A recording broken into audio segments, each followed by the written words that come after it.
9 ખાદ્ય ઉત્પાદનમાં ઉન્નતીકરણ માટેની કાર્યનીતિ લેક્ચર નંબર 5 જેમાં આપણે એપીકલ્ચર છે જોવાનું છે। એપીકલ્ચર એટલે મધમાખી વિશે, એટલે કે ઇંગ્લિશમાં કહેવાય બી કીપિંગ। મધમાખી ઉછેર એટલે મધ ઉત્પાદન માટે મધમાખીના મધપૂડાની માવજત, જેને આપણે એપીકલ્ચર એટલે કે મધમાખી ઉછેર કહેવાય। મધ ઉત્પાદન અને મધમાખીના મધપૂડાની માવજત કરવી, જેને મધમાખી ઉછેર કહેવામાં આવે છે, જે પ્રાચીન કાળથી ચાલતો આવતો એક કુટીર ઉદ્યોગ છે, કે વર્ષોથી ચાલતો આવતો એક લઘુ ઉદ્યોગ કહેવાય।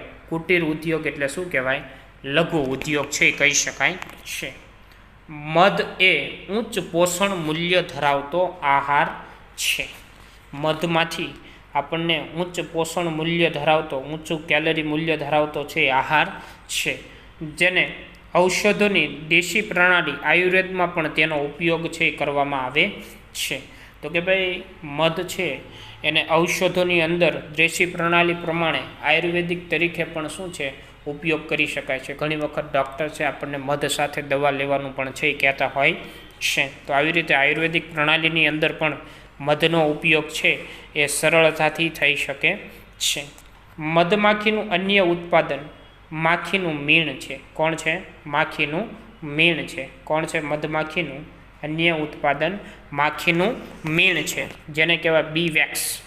જે માખીનું મીણ જે છે ઔદ્યોગિક ક્ષેત્રે ખૂબ જ ઉપયોગી છે, ઉદ્યોગો ક્ષેત્રે, જેમ કે સૌંદર્ય પ્રસાધનોની બનાવટમાં અને વિવિધ પ્રકારની પોલિશમાં। સૌંદર્ય પ્રસાધનોની બનાવટ, દાખલા તરીકે આઈ શેડ કરવા માટે, એની અંદર બનાવવા માટે સૌંદર્ય પ્રસાધનોની બનાવટમાં, પછી વિવિધ પ્રકારની પોલિશમાં, દાખલા તરીકે પોલીસ સ્ટેશને પોલીસ હોય તે નહીં, પણ જે ચામડાના જૂતા હોય છે એ ચામડાના જૂતા એટલે કે બૂટ જે હોય છે એને પોલિશ કરવા માટે માખીના મીણમાંથી છે એ બનાવવામાં આવતી હોય છે, એમાં પણ ઉપયોગી છે। વધતી જતી માંગને કારણે મધમાખી ઉછેરને મોટા પાયે વિકસાવવાની જરૂર પડી છે। દિન પ્રતિદિન વસ્તી વધારો થતો ગયો એમ મધની માંગ છે વધતી ગઈ, એટલા માટે મધમાખી ઉછેરને મોટા પાયે વિકસાવવાની ખૂબ જ જરૂર પડી છે। મધમાખી ઉછેર જંગલી ઝાડીઓ હોય, ફળના બગીચા હોય, ખેતરોમાં વાવેલા પાક હોય, આવા સ્થળોએ છે શું છે થઈ શકે છે। મધમાખી ઉછેર છે જંગલી ઝાડીઓ, ફળના બગીચા છે, ખેતરોમાં વાવેલા પાક હોય, આવા દરેક જગ્યાએ છે થઈ શકે છે। મધમાખીની કેટલીક જાતિઓ આપણે શું કરી શકાય છે? ઉછેરી શકાય છે। એમાંની સૌથી સામાન્ય જાતિ એપિસ ઇન્ડિકા છે। કોણ છે? સૌથી સામાન્ય જાતિ છે ઉછેર કરી શકાય, એમાંની સૌથી સામાન્ય જાતિ એપિસ ઇન્ડિકા છે। મધપૂડાને ઘરના આંગણમાં, વરંડા એટલે કે વાડાની અંદર, ખુલ્લો વાડો હોય તેમાં, છત ઉપર પણ શું કરી શકાય છે? ઉછેરી શકાય છે। આવી દરેક જગ્યાએ મધપૂડાને છે આપણે ઉછેર કરી શકીએ છીએ। ઘરનું આંગણું હોય, વારંડા હોય, અથવા ઘરની દિવાલ હોય, દિવાલ એટલે કે છત ઉપર પણ ઉછેરી શકાય છે। મધમાખી ઉછેર છે એમાં શ્રમિક કાર્ય હોતું નથી, જે શ્રમિક કાર્ય છે હોતું નથી। મધમાખી ઉછેર એક સરળ વ્યવસ્થા છે, પરંતુ એના માટે કેટલુંક વિશિષ્ટ જ્ઞાન પણ હોવું જરૂરી છે। આપણે કોઈ પણ બિઝનેસ કરીએ તો બિઝનેસ કરવા માટે બિઝનેસ વિશે આપણને છે પૂરતું નોલેજ છે હોવું જરૂરી છે। કોઈ પણ નાનામાં નાનો ઉદ્યોગ કરીએ, કોઈ પણ વસ્તુ કરીએ, તો દાખલા તરીકે અહીંયા મધમાખી ઉછેરનો બિઝનેસ છે, કુટીર ઉદ્યોગ કરવો છે તમારે, તો એના વિશે થોડુંક વિશિષ્ટ જ્ઞાન હોવું પણ જરૂરી છે। તો સરળ મધમાખી ઉછેર માટે નીચેના અગત્યના મુદ્દાઓ છે આપણને ખ્યાલ હોવી જોઈએ। તો કે ભાઈ પહેલો મુદ્દો એવો છે, એવું નોલેજ હોવું પડે, તો કે ભાઈ જોઈએ તો કે ભાઈ મધમાખીનો સ્વભાવ અને આદતો, પ્રકૃતિનું જ્ઞાન હોવું જોઈએ। મધમાખી જુદા જુદા પ્રકારની મધમાખીનો જુદો જુદો સ્વભાવ હોય છે, એની આદતો અલગ હોય છે, એની પ્રકૃતિ, એનું રહેઠાણ, આ દરેક વસ્તુ અલગ અલગ હોય છે, તો એના વિશે પૂરતું નોલેજ હોવું જરૂરી છે। બીજું, મધપૂડાને રાખવા માટે યોગ્ય સ્થળની પસંદગી, તો કે ભાઈ મધપૂડાને કઈ જગ્યાએ રાખવો, તો હમણાં આપણે કીધું કે ભાઈ ઘરના આંગણા છે, વરંડા છે કે છત ઉપર પણ ઉછેરી શકાય છે. આવા યોગ્ય સ્થળની પસંદગી માટેનું નોલેજ પણ આપણને હોવું જરૂરી છે, આવો કુટીર ઉદ્યોગ કરતાં પહેલાં. મધમાખીનું ઝુંડ, અને જેને ઝુંડને સ્વામ્સ કહેવાય, ને પકડવું, તેને મધપૂડામાં ઉછેરવું, એના વિશે પણ નોલેજ હોવું જોઈએ. ભિન્ન ઋતુઓમાં મધપૂડાનું વ્યવસ્થાપન, તો કે ભાઈ ભારત દેશની અંદર 3 પ્રકારની ઋતુ જોવા મળે છે આપણને: શિયાળો, ઉનાળો અને ચોમાસું. તો ત્રણેય ઋતુમાં મધપૂડાને કઈ રીતે વ્યવસ્થાપન કરવું, કઈ રીતે એની કાળજી લેવી, એના વિશે પણ નોલેજ હોવું જરૂરી છે. મધ અને માખીના મીણને જાળવવું અને એકત્રિત કરવું, કે ભાઈ મધ છે, માખીનું મીણ કઈ રીતે મેળવવું, એકત્રિત કરવું અને એને કઈ રીતે કાળજી રાખવી, આવી દરેક બાબતનું નોલેજ આપણને વિદ્યાર્થી મિત્રો ખ્યાલ હોવો જોઈએ. તો મધમાખીઓ છે એ આપણા ઘણા પાક માટે પરાગવાહકો તરીકે પણ શું છે, કામ કરે છે. ઘણા બધા મધમાખી છે પરાગવાહક તરીકે પરાગનયનમાં પણ એક અગત્યનો છે ભૂમિકા ભજવે છે. જેવી વનસ્પતિ કે સૂર્યમુખી, રાય, બ્રાસિકા, સફરજન અને નાશપતિ, આવી વનસ્પતિમાં પરાગવાહક તરીકે ખૂબ જ અગત્યની ભૂમિકા છે એ શું કરે છે, ભજવે છે. પાક પર પુષ્પોદ્ભવ સમય દરમિયાન જો મધપૂડાને ખેતરમાં રાખવામાં આવે, પાક પર પુષ્પોદ્ભવ દરમિયાન જો મધપૂડાને ખેતરમાં રાખવામાં આવે તો પરાગનયનની ક્ષમતા છે વધી જાય છે. પાક કોઈ પણ ખેતરમાં વાવેલો હોય અને પુષ્પોદ્ભવનો સમય થાય, દાખલા તરીકે રાઈ જેવા પાક ખેતરમાં વાવેલા હોય અને એનો પુષ્પ ઉદ્ભવનો સમય થાય, એ દરમિયાન મધપૂડાને જો તમે ખેતરમાં રાખો તો પરાગનયનની ક્ષમતા ઓટોમેટિકલી શું છે, બમણી છે થઈ જાય છે. આમ પાક અને મધ બંનેના ઉત્પાદનમાં શું થાય છે, લાભ થાય છે. એટલે કે પાક ઉત્પાદન, તો કે ભાઈ પાક પણ બમણો થશે, કારણ કે પુષ્પોદ્ભવ થાય ત્યારે પરાગનયન છે એ વધારે થશે, મધપૂડો રાખવામાં આવ્યો છે એટલા માટે. અને સાથે સાથે એ મધમાખી છે એ પાકમાંના પુષ્પો જે છે એમાંથી મધુર રસ ચૂસી અને મધનું ઉત્પાદન પણ શું કરશે, વધારે છે. એટલે પાક અને મધ બંનેના ઉત્પાદનમાં લાભ થાય છે. ખ્યાલ આવ્યો વિદ્યાર્થી મિત્રો? ત્યાર પછી આ સિવાયનું થોડુંક નીટની અંદર પણ પૂછાઈ શકે, તો એ તમારે અલગ બુક્સમાં છે નોંધ કરી લેવાની છે. હું તમને અહીંયા જણાવી દઉં છું આ લેક્ચર્સની અંદર કે આવું પૂછે કે જ્યાં મધમાખીને રાખવામાં આવે છે તેને વિદ્યાર્થી મિત્રો યાદ રાખજો, શું કહેવાય, એપિયરી કહેવામાં આવે છે. શું કહેવાય, એપિયરી કહે છે. મધમાખીને જ્યાં રાખવામાં આવે જેને એપિયરી કહેવામાં આવે છે. ત્યાર પછી કે આધુનિક મધમાખી વિજ્ઞાનના પિતા પૂછે ને તો હુબેર છે. કોણ છે? હુબેર. આધુનિક મધમાખી વિજ્ઞાનના પિતા તરીકે હુબેર જાણીતા છે. યાદ રાખજો, આધુનિક મધમાખી વિજ્ઞાનના પિતા તરીકે હુબેર જાણીતા છે. મધમાખીને જે જગ્યાએ રાખવામાં આવે છે જેને એપિયરી કહેવામાં આવે છે, આપણી ટેક્સ્ટ બુકમાં નથી પણ આ તમારે નોંધ કરી લેવાની છે બુકમાં ખાસ વિદ્યાર્થી મિત્રો. તો મધમાખીના ઉછેરની પેદાશ છે એ આપણને 2 મળે છે, મુખ્ય પેદાશો. તો એક તો આપણને મળે છે મધ, અને બીજી વસ્તુ શું મળે છે, મીણ. શું મળે છે? માખીનું મીણ. આવા 2 વસ્તુ છે એ મળે છે. તો મધ વિશે જોઈએ.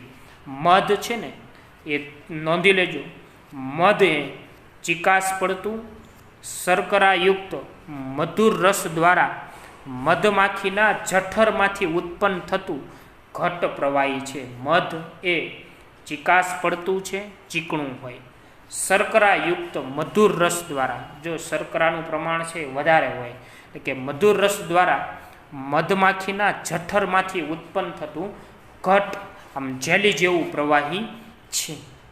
માખી છે ને એ ફૂલોની મુલાકાત લે અને તે વખતે ફૂલોનો રસ શું કરે છે, ચૂસે છે. અને એ ફૂલોનો રસ જે મધુર રસ છે જેનો સંગ્રહ ક્યાં કરશે, જઠરમાં સંગ્રહ કરે છે. અને એ જઠરમાં સંગ્રહ જે મધુર રસનો થાય છે એ મધુર રસને પાછો મધમાખી મધપૂડામાં ઠાલવે છે. અને એ જે મધ છે એનો ઉપયોગ આપણે ઔષધ તરીકે જાણીતો છે. ખ્યાલ આવ્યો વિદ્યાર્થી મિત્રો? તો આ થઈ ગયું મધ વિશે. તો બોલી જઉં છું, તમારે લખી લેવાનું. લખી લેજો અલગ બુકમાં. મધ એ ચિકાસ પડતું શર્કરાયુક્ત મધુર રસ દ્વારા મધમાખીના જઠરમાંથી ઉત્પન્ન થતું ઘટ પ્રવાહી છે.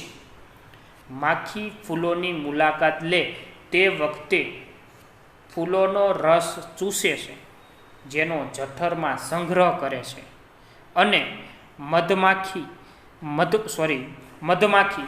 મધપુડામાં એ રસને પાછો ઠાલવે છે.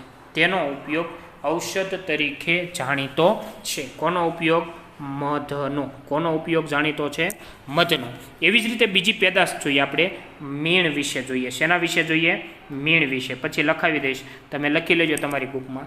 માખીનું મીણ એ મધમાખી ઉછેરની અત્યંત અગત્યની ઉપપેદાશ છે. આમ મુખ્ય પેદાશ કહેવાય, પણ આમ ઉપપેદાશ કહેવાય. મુખ્ય પેદાશ છે એ આપણને ખ્યાલ છે મધ. એમાંની બીજી અગત્યની ઉપપેદાશ કોણ છે? મીણ છે, જે પીળાશ પડતા બદામી રંગના હોય છે. કેવી હોય છે? એનો રંગ કેવો હોય છે? તો કે ભાઈ પીળાશ પડતો. કેવો છે? પીળાશ પડતો બદામી રંગ છે. કેવો હોય છે? પીળાશ પડતો બદામી રંગ છે, જોવા મળે છે. અને પાછી માખીનું મીણ જે છે પીળાશ પડતા બદામી રંગના, પાણીમાં અદ્રાવ્ય. પાણીમાં કેવું છે? અદ્રાવ્ય હોય છે. માખીનું મીણ છે એ પાણીમાં કેવું હોય છે? અદ્રાવ્ય હોય છે. પાણીમાં ઓગળી જતું નથી, એટલા માટે કેવું કીધું છે? અદ્રાવ્ય હોય છે. અને પરંતુ ઈથર જે છે, ઈથરમાં સંપૂર્ણ દ્રાવ્ય છે, એટલે કે ઈથરમાં છે ઓગળી જાય છે. મીણનો સ્ત્રાવ માખીના ઉદરીય ગ્રંથિમાંથી થાય છે. જ્યારે રસ ચૂસવા જાય છે ત્યારે માખીનું મીણ જે છે એ ઉદરીય ગ્રંથિમાં હોય છે, અને ઉદરીય ગ્રંથિમાંથી મીણનો સ્ત્રાવ છે એ થાય છે મધપુડાની અંદર. તેનો ઉપયોગ ક્યાં ક્યાં થાય? આપણે ઉપર તો જોયું, તો તેમ છતાં જોઈએ કે સૌંદર્ય પ્રસાધનો, રંગો, પોલીસ, કાર્બન પેપર વગેરેની બનાવટ માટે છે એ થાય છે. ફરીથી બોલું છું માખીનું મીણ વિશે. તમારે લખવું હોય તો સરળતા રહે વિદ્યાર્થી મિત્રો. માખીનું મીણ એ મધમાખી ઉછેરની અત્યંત અગત્યની ઉપપેદાશ છે, જે પીળાશ પડતા બદામી રંગના પાણીમાં અદ્રાવ્ય પરંતુ ઈથરમાં સંપૂર્ણ દ્રાવ્ય છે. મીણનો સ્ત્રાવ માખીની ઉદરીય ગ્રંથિમાંથી થાય છે. તેનો ઉપયોગ સૌંદર્ય પ્રસાધનો, રંગો, પોલીસ, કાર્બન પેપર વગેરેની બનાવટમાં થાય છે. આ થઈ ગયું માખીની ઉપપેદાશ મીણ વિશે જોયું.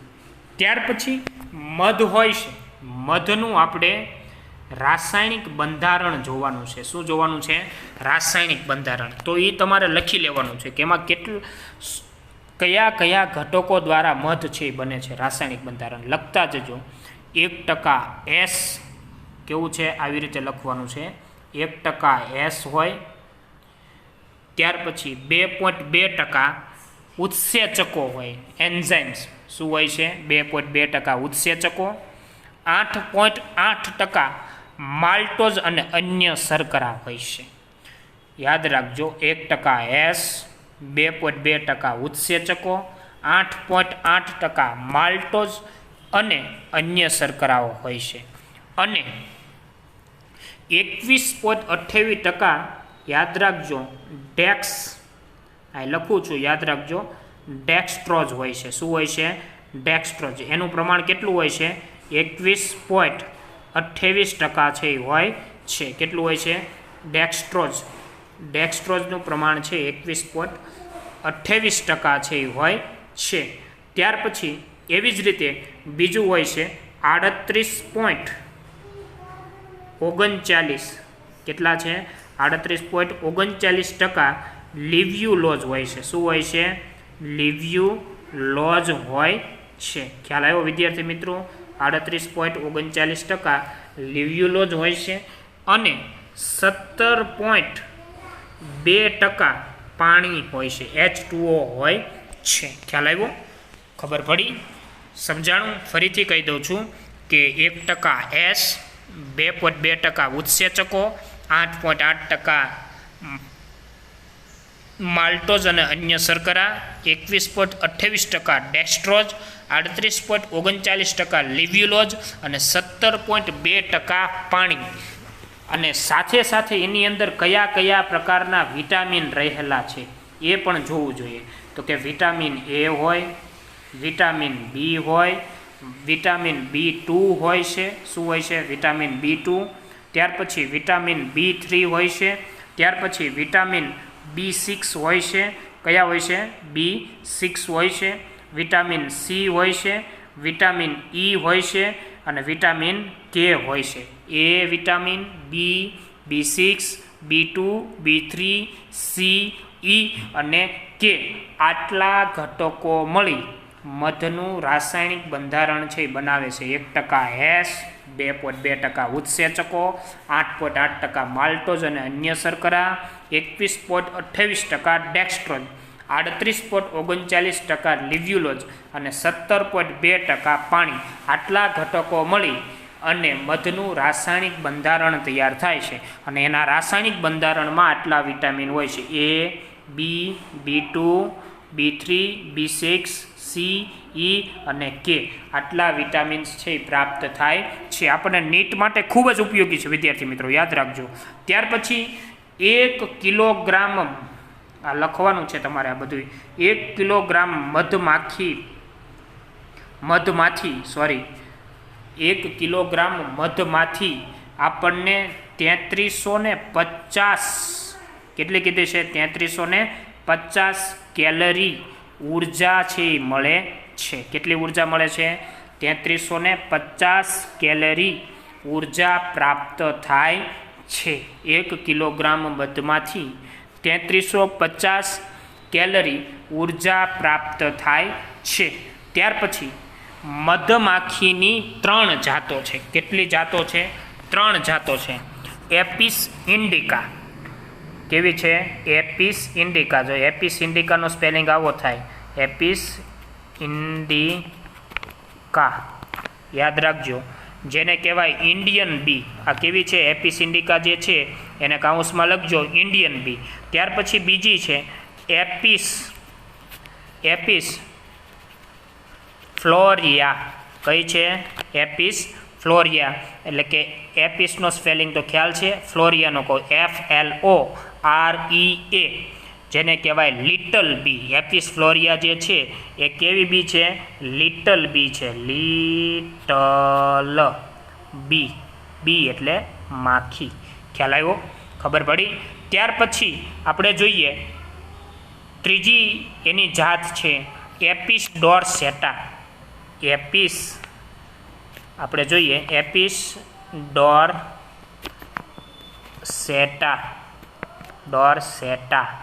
આ ત્રીજી જાતિ છે, એને કહેવાય રોક બી. શું કહેવાય? રોક બી. કાઉન્સમાં લખવાનો રોક બી, ROCKBEE. ફરીથી કહી દઉં, મધમાખીની 3 જાત છે: એપિસ ઇન્ડિકા ઇન્ડિયન બી, એપિસ ફ્લોરિયા એટલે લિટલ બી અને એપિસ ડોર્સેટા એટલે રોક બી. ત્યાર પછી એની અંદર જે મધપૂડો હોય છે એની અંદર આપણને 3 પ્રકારના છે જોવા મળતા હોય છે. તો એક તો રાણી જોવા મળે, એક કામદાર માખી જોવા મળે અને એક નર માખી છે જોવા મળે છે. તો પહેલાં આપણે રાણી વિશે જોઈએ. શેના વિશે જોઈએ? રાણી વિશે. રાણી એટલે ક્વીન થાય. શું થાય? ક્વીન કહેવાય ઇંગ્લિશમાં. પછી હું તમને લખાવું, તમે લખી લેજો. પહેલાં હું સમજાવી દઉં કે સામાન્ય રીતે છે ને મધ અને મીણ ઉત્પન્ન કરવા માટે અસમર્થ હોય છે. આ છે ને રાણી છે મધ કે મીણ આવું કોઈ વસ્તુ ઉત્પન્ન કરી શકતી નથી, અસમર્થ હોય છે. પછી બીજી વસ્તુ કે રાણી છે તે રંગસૂત્રની દ્રષ્ટિએ દ્વિકીય પ્લોયડી હોય છે. કેવી હોય છે? દ્વિકીય એટલે કે 2N હોય છે. કેવી પ્લોયડી હોય છે? 2N હોય છે. અને રાણી જે છે પ્રત્યેક ઋતુમાં દરરોજ, યાદ રાખજો, 2000 ઈંડા મૂકે છે. કેટલા ઈંડા મૂકે છે? 2000 ઈંડા મૂકે છે. આ ઈંડા ફલિત અને અફલિત એમ બે પ્રકારના હોય છે. આ જે 2000 ઈંડા હોય છે એમાં ફલિત ઈંડા અને અફલિત ઈંડા એવા બે પ્રકારના ઈંડા હોય છે. કેવા ઈંડા હોય છે? બે પ્રકારના ઈંડા હોય છે વિદ્યાર્થી મિત્રો. એક કેવા કીધા છે? ફલિત હોય છે અને બીજા કેવા કીધા છે? અફલિત ઈંડા હોય છે. યાદ રાખજો ખાસ, ફલિત ઈંડા અને અફલિત ઈંડા હોય છે. ત્યાર પછી કે ભાઈ રાણી અને વંધ્ય માદા માખી ફલિત ઈંડામાંથી બહાર આવે છે.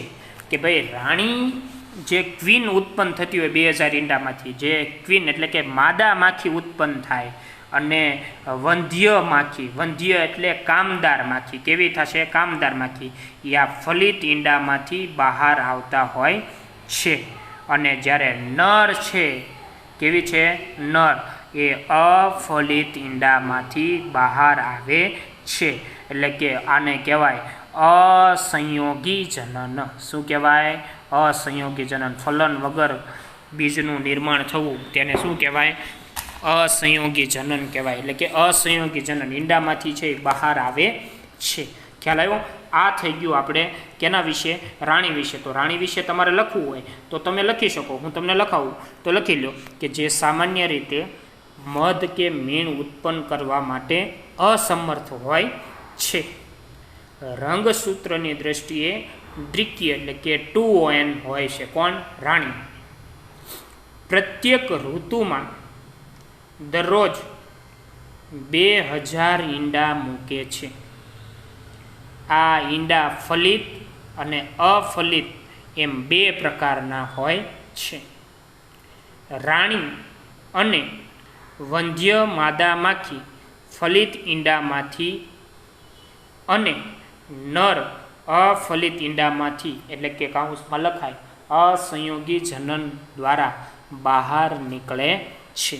આ થઈ ગઈ રાણીની વાત વિદ્યાર્થી મિત્રો. હવે જે વાત કરવાની છે તે આપણે કેની વાત કરવાની છે? કામદાર માખીની વાત કરવાની છે. ખ્યાલ આવ્યો? આ મધપુડાની અંદર બીજો પ્રકાર જોવા મળે, કામદાર, વર્કર કહેવાય ઇંગ્લિશમાં. શું કહેવાય? વર્કર. વર્કર નામ ઉપરથી અર્થ થાય એને કામ જ કરવાનું, બીજું કાંઈ કરવાનું નહીં. તે લાંબી સૂંઢ હોય, એની સૂંઢ કેવી હોય? લાંબી હોય. એની પાંખો મજબૂત હોય. પરાગ બાસ્કેટ, તીવ્ર ડંખ અને મીણ ગ્રંથિ ધરાવે છે. લાંબી સૂંઢ, મજબૂત પાંખો, પરાગ બાસ્કેટ અને તીવ્ર ડંખ હોય અને મીણ ગ્રંથિ ધરાવે છે. અને તેનું કદ છે ને મધપુડાની અંદર સૌથી નાનું કદ હોય છે. કેવું હોય છે?